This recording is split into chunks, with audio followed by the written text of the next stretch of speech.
Bismillahirrahmanirrahim. Assalamualaikum warahmatullahi wabarakatuh.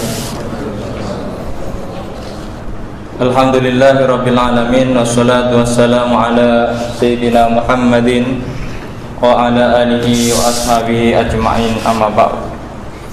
Bapak-bapak, ibu-ibu, para jamaah yang berbahagia, alhamdulillah pada hari ini kita bisa melanjutkan kajian kita. Adapun alasan Imam Al-Ghazali yang mendorong dirinya mengarang kitab ini adalah wa innama hamalani ala ta'sisi hadzal kitab ala arbaati amron. Ada dua hal. Yang pertama, ahaduhuma wa wal ba'is al-asli. Dorongan yang pertama untuk mengarang kitab ini adalah inna hadza tartib fi tahqiq wa tafhim kad-daruri, karena mengurutkan, menguatkan dan kemudian memberi kefahaman yang lebih itu adalah sebuah kebutuhan yang sangat urgen. Li'anal ilmi alladhi yutawajjah bihi ilal akhirah yang qasimu ila ilmi al-mu'amalah wa ilmi al-mukasyafah. Karena ilmu yang dihadapkan untuk tujuan akhirat itu terbagi menjadi dua, yaitu ilmu muamalah dan ilmu mukasyafah. Wa ani bi ilmil mukasyafah ma yatlubu minhu kasyful ma'lum faqat. Wa ani bi ilmil muamalah ma yatlubu minhu ma'al kasyfi al-amal bihi.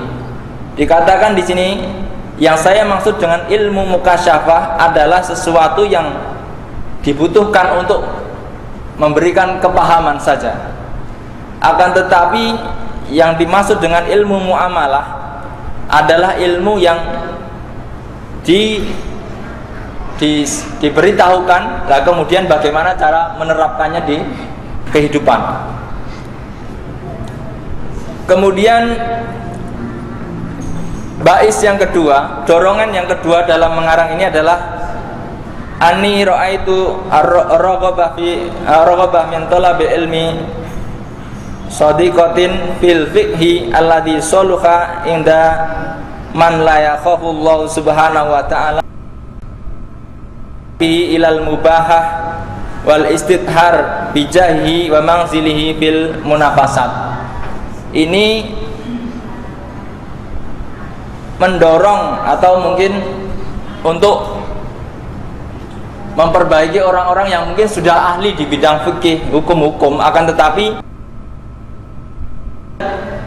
merasa bangga diri karena mampu memahami ilmu fikih, atau mungkin kemudian dia bermewah-mewahan dengan di sini dikatakan dengan istidhar atau ketenaran, dengan kemudian bijahi, dengan jabatan dan kedudukannya di dalam perlombaan. Jadi kadang-kadang orang pinter itu hanya pinter berdebat, maksudnya gitu Pak. Jadi untuk mengikis itu jangan sampai ulama-ulama itu hanya pinter berdebat, akan tetapi secara pengamalan nggak diamalkan juga. Kalau kita bahasakan orang-orang debat itu pinter, kalau kita lihat pengamat itu kan kayak seperti itu Pak. Debat itu pinter, tapi kalau dia disuruh bekerja di lapangan tidak bisa. Nah, Imam Ghazali tidak menginginkan orang-orang Islam atau ulama-ulama Islam itu seperti itu. Jangan sampai kita itu hanya pinter ngasih hukum ini, tapi kita di lapangan nol besar. Nah, itu maka dibuatlah ihya ini agar lebih dalam lagi. Bapak-bapak, ibu-ibu yang dirahmati Allah, itu pembukaan muqaddimah dari Ihya Ulumuddin.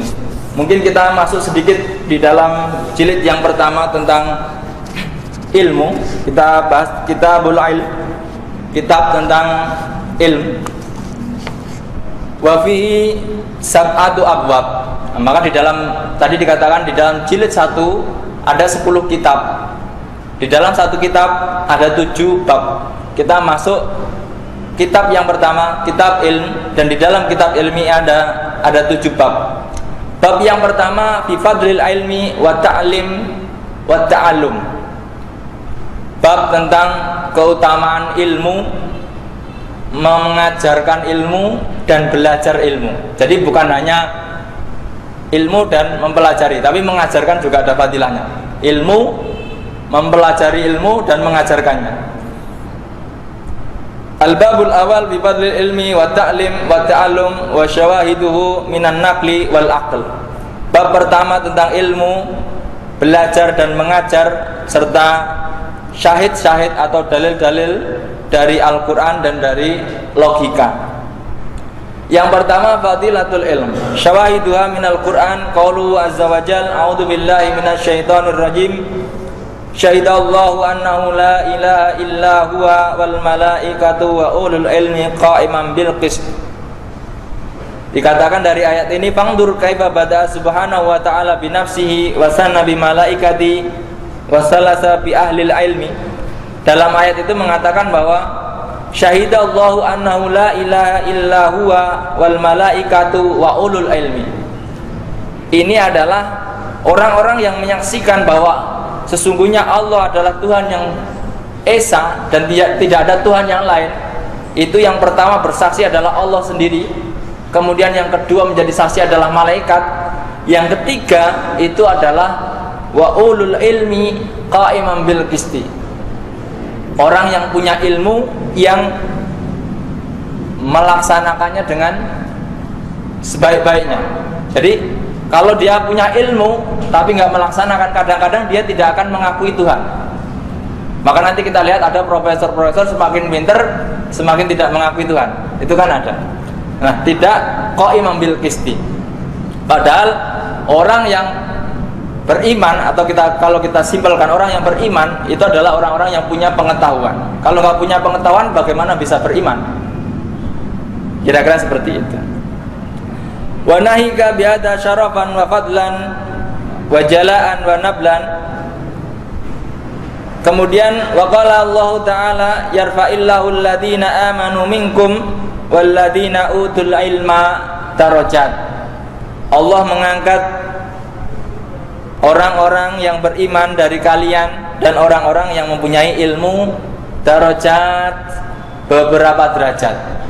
Makanya kita disuruh fardu atau difardukan untuk mencari ilmu agar apa? Agar kita itu punya derajat yang lebih dan lebih. Meskipun nanti kita akan temukan wa fawqa kulli dzi ilmin alim, di atas orang pintar masih ada orang pintar. Jadi tidak ada orang yang merasa paling pintar di dunia. Jadi nanti masuknya nanti jadi kiper. Jadi ada batasan-batasan. Kita disuruh, tapi jangan sampai merasa paling di atas. Nanti ada batasan-batasannya. Kemudian qala Ibnu Abbas radhiyallahu anhuma lil ulama'i darajatun fawqal mu'minina bisab'i mi'ati darajah. Menurut Ibnu Abbas, orang-orang yang berpengetahuan atau dikatakan ulama, bagi ulama adalah beberapa derajat di atas orang mukmin sebanyak 700 derajat. Jadi antara orang yang mau belajar dengan orang yang tidak belajar itu derajatnya terpaut 700 derajat. Ma bainad darajaitaini masiratu khamsumi'ati am. Ini mungkin di akhirat ya. Dikatakan antara derajat satu dengan derajat yang lain itu adalah perjalanan 500 tahun. Jadi jauhnya Masya Allah. Kan lebih baik kita belajar. Padahal kalau di akhirat ya kita anggaplah nggak ada hentinya. Tak ratusan ribuan tahun kita akan ada di sana. Jadi kalau kita nggak ketinggalan satu ilmu saja itu sudah 700 derajat terpautnya. Sementara per derajatnya itu 500 tahun. Lah bagaimana kita mau mengejar? Kira-kira seperti itu. Lebih baik kita belajar di dunia daripada nanti di sana malah ngiri dengan orang-orang yang belajar.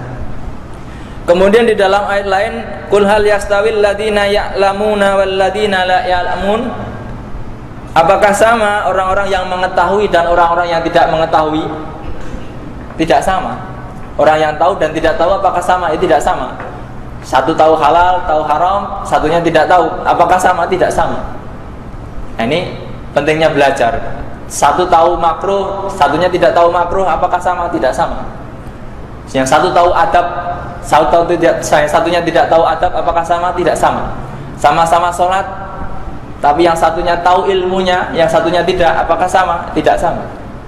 Kira-kira seperti itu.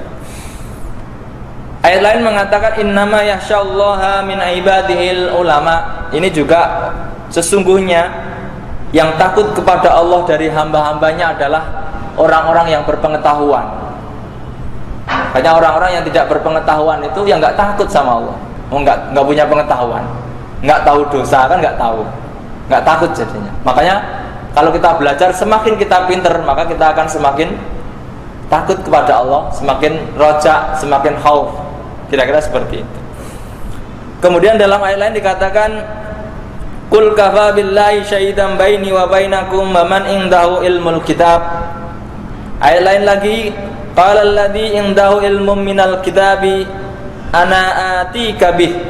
Ini dalam kisahnya Nabi Sulaiman, bahwa orang yang mempunyai ilmu itu bisa memindah kerajaan dalam waktu sekejapnya matanya Nabi Sulaiman. Jadi melebihi kemampuan yang ditawarkan oleh Ifrit. Jadi kalau orang punya ilmu itu akan melebihi yang lain sebenarnya. Nah, tapi tidak disebutkan bagaimana caranya. Nah, itu kita disuruh belajar. Coba kalau misalnya dalam ayat ini disebutkan oleh Allah, pelajarilah ini maka kamu akan bisa memindahkan istana. Semua orang belajar semua. Tetapi kenapa dirahasiakan? Ya biar belajar mau apa tidak. Makanya sebagian orang dalam kisah-kisah atau mungkin sejarah-sejarah dulu itu banyak orang-orang yang mungkin memiliki ilmu yang tidak dimiliki orang lain. Kemudian di dalam ayat lain atau dalam ayat ini menunjukkan bahwa tambihan ala annahu iktadara biquwatil ilmi. Kemampuan itu disandarkan atas kemampuan atau kepemilikan pengetahuan. Dalam ayat ini dikatakan wa qala alladziina utul ilma wa ilakum sawabullahi khairun liman amana wa amila sholihan. Ayat lain juga dikatakan wa tilkal amsalu nadribuha lin-nasi wa ma ya'qiluha illal alimun. Wa tilkal amsalu nadribuha lin-nasi. Sebenarnya di dalam Al-Qur'an itu Allah sudah memberikan banyak contoh-contoh perumpamaan-perumpamaan untuk manusia, akan tetapi tidak semua orang mengambil itu kecuali orang-orang yang punya pengetahuan. Maka kalau kita nggak punya pengetahuan, kita melihat lebah, ya kita cuman gitu-gitu doang, hanya sebatas teori saja. Tapi kalau orang punya pengetahuan, maka dikembangkan, bisa menjadi helikopter, bisa menjadi pesawat, bisa menjadi alat yang bisa terbang bagaimana dan sebagainya. Bagaimana navigasi burung yang migrasi itu, kemudian kalau orang punya ilmu akan ketemu. Bagaimana kemudian ditemukanlah satelit dan sebagainya. Bagaimana kemudian alat-alat komunikasi sebenarnya itu diperintahkan kepada orang muslim. Akan tetapi ketika umat Islam setelah mengalami masa keemasan kemudian menurun hingga saat ini. Jadi mungkin kita juga mungkin perlu membangkitkan diri agar tidak ketinggalan jauh. Bagaimana di dalam kedokteran misalnya, proses-proses air setetes menjadi bayi, sebenarnya di dalam Al-Quran sudah dijelaskan. Hanya karena kita cuman begitu saja tanpa kemudian lebih dalam ini, ya kita nggak bisa kemudian menyimpulkan keilmuan yang baru. Kemudian di dalam ayat lain walau radduhu ila rasuli wa ila ulil amri minhum la alimahul ladina yastambitunahu minhum dan sebagainya. Kemudian di dalam ayat lain dikatakan ya bani adama qad anzalna alaikum libasa yuwari sawatikum warisha walibalah diturunkan, sungguh telah aku turunkan kepada kalian libasan atau beberapa banyak pakaian yuwari sawatikum yang akan menutupi kekuranganmu atau yang akan menutupi keburukanmu. Warisha, jadi apa yang dimaksud dalam ayat itu? Yang dimaksud adalah libasan yuwari sawatikum itu ya ilmu. Kalau orang nggak punya ilmu itu kan kelihatan kurangnya gitu, kelihatan bodoh. Warisa yakni al yakin. Jadi orang punya ilmu, punya keyakinan, walibasut taqwa, dan punya ketakwaan. Harusnya gitu. Jadi punya ilmu, punya keyakinan, dan punya ketakwaan. Kemudian di dalam ayat lain, walaqad ji'nahum bikitabin fassalnahu ala ilmin. Ayat lain mengatakan juga falanuqussanna alaihim bi'ilmin. Ayat lain lagi bal huwa ayatun bayyinatum bayyinatum fi suduril ladzina utul ilm. Dan masih banyak di dalam Al-Quran Allah menyebut kata-kata ilmu itu sangat banyak sekali. Maka seyogianya sebagai orang yang membaca Al-Quran itu juga harus berilmu. Dan banyak lagi itu ayat-ayat yang disampaikan sebagai dalil bahwa keutamaan ilmu apa saja yang bermanfaat. Wa amal ahbar, adapun dalil-dalil dari hadis Rasulullah sallallahu alaihi wasallam, salah satunya mayuridillahu bihi khairan yufaqihu fid din wa yulhimhu rusdahu. Barang siapa dikehendaki oleh Allah menjadi orang baik, maka Allah akan memahamkannya tentang agama. Ini bahasanya seperti itu. Berarti bagaimana kalau kita disuruh mencari ilmu? Ya kalau ingin baik, maka carilah ilmu. Kalau mau menjadi orang baik, belajar. Jadi, lah kalau kita sudah belajar, ya otomatis nanti masuk ke sini. Barang siapa dikehendaki Allah, maka akan diberi kepahaman. Dan kepahaman itu umumnya dengan belajar. Kecuali beberapa orang yang diistimewakan, tanpa belajar tiba-tiba paham. Nah itu kan pengecualian. Secara umum kalau pengen paham ya belajar. Kira-kira seperti itu. Kemudian di hadis lain, al ulama warasatul anbiya. Jadi ulama itu pewaris para nabi. Kalau ulama semakin habis, ya otomatis Islam nanti semakin membingungkan, umatnya semakin bingung. Ada isu begini ke sono, isu begini ke sono. Jadi mana yang benar nggak tahu. Ditanya ini ulamanya juga nggak tahu, bingung. Sementara ulama-ulama yang sepuh, yang sudah ahli ilmu, mungkin meninggal dunia dan sebagainya. Wa ma'lumun annahu la radbata fawqan nubuwah. Kita tahu bahwa tidak ada kedudukan yang lebih utama di atas nabi. Otomatis wala syarafa fawqa syarafil warasat litil karatbah. Maka pewaris yang paling tinggi nilainya adalah pewaris para nabi. Jadi orang yang mewarisi nabi itu punya derajat yang tinggi.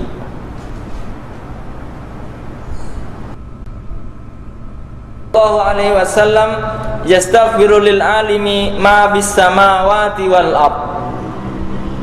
Dikatakan orang atau sesuatu yang ada di langit dan yang ada di bumi itu memintakan ampun kepada orang-orang yang punya pengetahuan.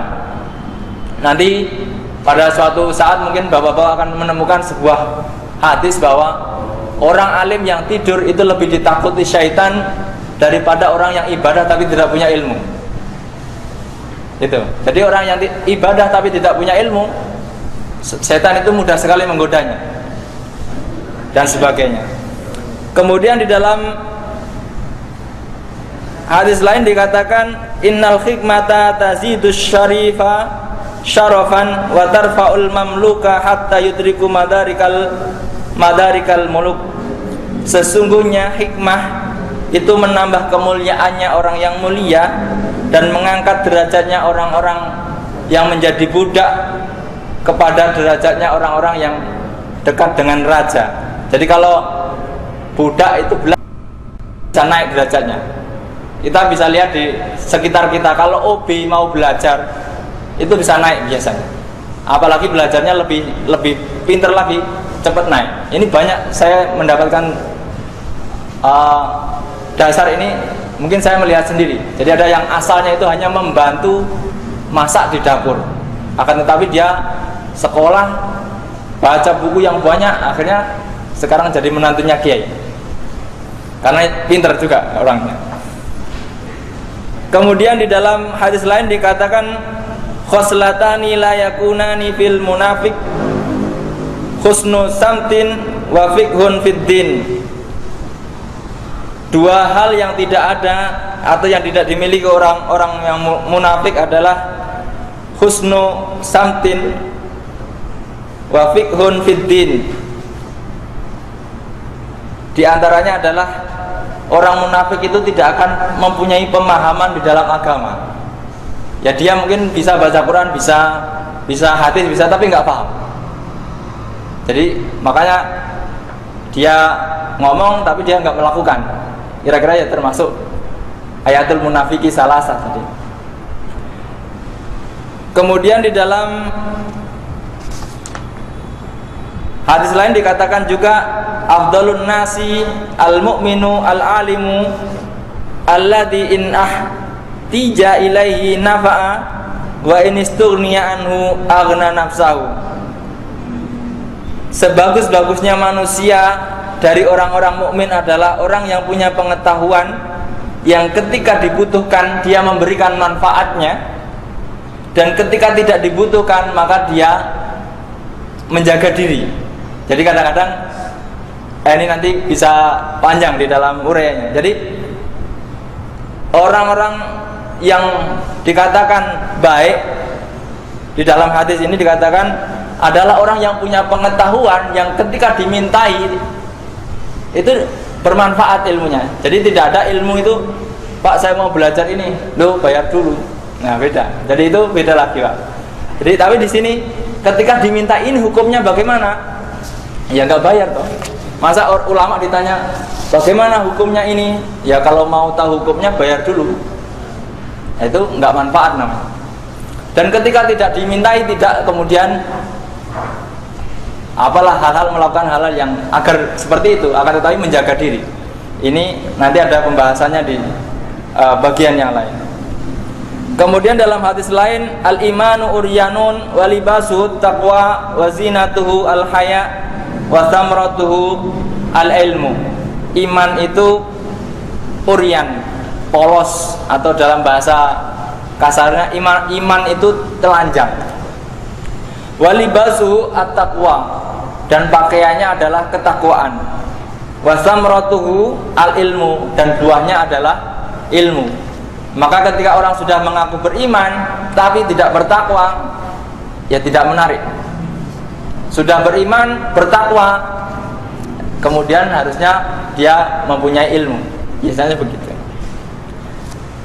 Kemudian di dalam hadis lain juga aqrabun nasi min darajatin nubuwati ahlul ilmi wal jihad. Sedekat-dekatnya orang dengan derajatnya para nabi adalah orang-orang yang punya ilmu dan orang-orang yang mau berjihad. Amma ahlul ilmi fadalun nas ala ma ja'ati bihi rusul wa amma ahlul jihad fajahadu bi asyabihim ala ma ja'ati bihi rusul. Kenapa ahlul ilmi dan ahlul jihad menjadi orang-orang yang sangat dekat kepada Rasul, kepada para nabi? Karena kalau orang-orang berilmu, fadalun nas akan menunjukkan kepada manusia atas apa yang dibawa oleh Rasul. Jadi kalau nggak ada orang yang punya ilmu, bagaimana bisa menjelaskan tentang apa yang diberikan kepada Rasul? Adapun orang-orang yang berjihad, mereka berjihad dengan pedangnya atas apa juga yang dibawa oleh Rasul. Jadi jihad ini ya tidak boleh serta-merta asal jihad, harus tahu ilmunya dulu, tata caranya dulu. Kalau asal jihad nanti malah bunuh diri. Kira-kira seperti itu. Jadi kalau kita mau berjihad, pelajari dulu strateginya, ilmunya, kekuatan kita berapa. Jadi nggak boleh kemudian asal-asalan. Orang berjihad cuma 10 orang mau berjihad ngelawan Amerika misalnya, itu namanya tidak berilmu. Ya bagaimana bisa menyesuaikan dengan perintah Allah? Kalau begitu kan bunuh diri, tidak mengukur diri. Karena apa? Ya janganlah kemudian kita mengibaratkan perang Badar 300 lawan 1000. Itu zaman dulu 1 banding 10 kekuatan orang mukmin. Kalau sekarang maksimal itu 2. Ya kalau musuh kita 1000, kita harus 500 minimal. Kalau bisa lebih dari itu. Jadi ini nanti ada ilmunya juga. Jadi jihad itu pun ada ilmunya. Kalau kita nggak ada ilmunya, ya wallahu alam bisawab, kira-kira seperti itu. Kemudian di dalam hadis lain dikatakan yuzanu yaumal qiyamati midadun ulama'i bidami syuhada. Di hari kiamat nanti akan ditimbang tintanya ulama-ulama itu dengan darahnya syuhada. Contoh misalnya Imam Ghazali mengarang kitab sebanyak ini, tintanya itu akan ditimbang dengan darahnya syuhada, nilainya segitu. Jadi maka orang yang mencari ilmu itu sebagaimana orang yang berjihad, baik di pesantren, baik di sekolah, baik dimanapun, asalkan ilmu itu yang dipelajari adalah ilmu yang bermanfaat untuk umat manusia dan makhluk yang lain. Kemudian di dalam hadis lain dikatakan man hafidha ala ummati arba'ina hadisan minas sunnati hatta yu'addiyaha ilaihim kuntu lahu syafi'an wa syahidan yaumal qiyamah. Ini malah lebih keren lagi. Barang siapa menjaga atau menghafal dari umatku, menghafal apa? Arba'ina hadisan, 40 hadis minas sunnati, dari sunnahku atau dari sunnah, hatta yu'addiyaha, dan melaksanakan hadis itu,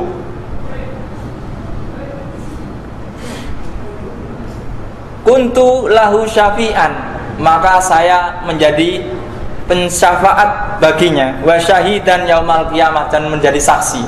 Jadi simpel Pak, kalau mau 40 hadis saja, hafalkan dan lakukan. Contohnya apa hadis yang paling pendek? La taghdab, jangan marah. Itu dilakukan Pak. Satu itu juga dilakukan. Nanti coba lagi apa, sebagainya. 40 saja. Kalau orang mampu menghafal 40 dan melakukan, insya Allah disyafaati oleh Rasul, dijanjikan oleh Rasul syafaat. Belum yang lain-lain. Hadis lain dikatakan man hamala min ummati arba'ina hadisan laqiyallahu azza wa jal yaumal qiyamati faqihan aliman. Barang siapa dari umatku membawa 40 hadis, maka ketika meninggal akan bertemu, atau di hari kiamat nanti akan bertemu dengan Allah dalam posisi sebagai orang yang ahli agama. Jadi 40 hadis. Tapi di akhirat nanti Pak, jangan kemudian ketika baru hafal 40 hadis merasa dekat dengan Allah, kemudian menyalahkan yang lain. Itu salah lagi. Jangan sampai baru hafal 40 mengharam-haramkan yang tidak tahu, menyalah-nyalahkan yang dia tidak tahu, sementara hadis puluhan atau bahkan ratusan ribu. Lebih baik saya belum tahu atau saya belum hafal daripada ini tidak ada hadisnya. Itu lebih berbahaya. Nanti ternyata bukan tidak ada dalam ingatan dia atau tidak ada dalam pengetahuan dia, sementara di dalam catatan lain banyak sekali. Kadang mungkin yang terjadi di negeri kita masih seperti itu. Ada yang baru hafal 40 merasa dekat dengan Allah, kemudian menyalahkan yang lain. Itu belajar dulu ya, biar lebih ini. Bapak-bapak, ibu-ibu yang dirahmati Allah, mungkin saya cukupkan itu dulu. Nanti kita lanjutkan pada kesempatan yang akan datang. Semoga kita diberikan waktu oleh Allah, diberikan keberkahan dalam hidup, keberkahan dalam menuntut ilmu, dan mungkin semoga kita bisa mengamalkan agar menjadi orang-orang yang tadi disampaikan di dalam Al-Quran, juga di dalam hadis, dan semoga kita mendapat syafaat Rasulullah Sallallahu Alaihi Wasallam. Bapak-bapak, ibu-ibu yang dirahmati Allah, demikian. Jika ada hal-hal yang kurang berkenan atau kurang tepat, nanti bisa disampaikan kepada saya untuk menyempurnakan apa yang telah saya sampaikan. Kurang lebihnya, walakum minkum billahi taufiq wal hidayah. Assalamualaikum warahmatullahi wabarakatuh.